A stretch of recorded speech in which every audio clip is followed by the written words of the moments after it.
La République du Congo, véritablement engagée dans la lutte contre l'exploitation illégale et le commerce illicite des produits de la faune et de la flore sauvage, sera désormais appuyée dans ce combat par la Fondation Aspinal, une association caritative britannique qui œuvre bien pour la promotion de la conservation de la nature. La signature du protocole d'accord liant les deux parties a eu lieu ce mercredi 30 novembre à Brazzaville. La partie congolaise est ici représentée par Pierre Tati, directeur de cabinet de Rosalie Matondo, ministre de l'économie forestière, et la Fondation par son président d'outre-mer Amos Courage. Le nouveau protocole d'accord que nous venons de signer, fruit d'un long processus de réflexion et d'échange, amorcé depuis près de 4 années consécutives entre les cadres de l'administration forestière de la République du Congo et ceux de la Fondation Aspinal, marque un tournant décisif pour l'avenir de notre partenariat, en ce sens qu'il constitue le cadre d'une nouvelle collaboration plus assainie, certes, dans un contexte de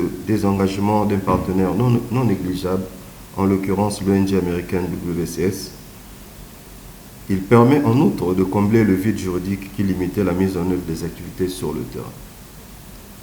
L'efficacité que nous nous sommes fixés comme objectif dans le cadre de cette nouvelle collaboration en matière de trafic d'espèces de faune et de flore sauvage, quatrième menace universelle après le terrorisme, le trafic des stupéfiants et des êtres humains. Cette efficacité, disais-je, ne saurait être atteinte sans une véritable coordination de nos services.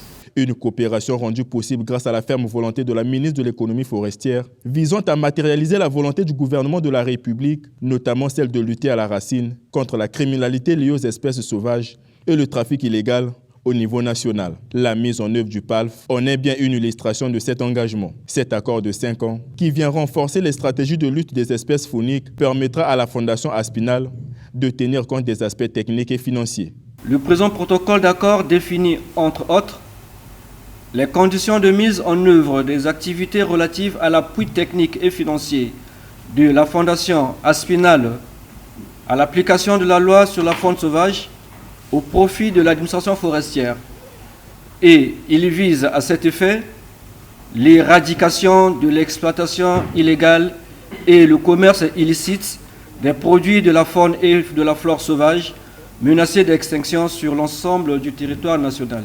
Avec cet accord, la Fondation Aspinal devrait dorénavant mettre son expertise au profit du Congo pour lutter efficacement contre ce fléau.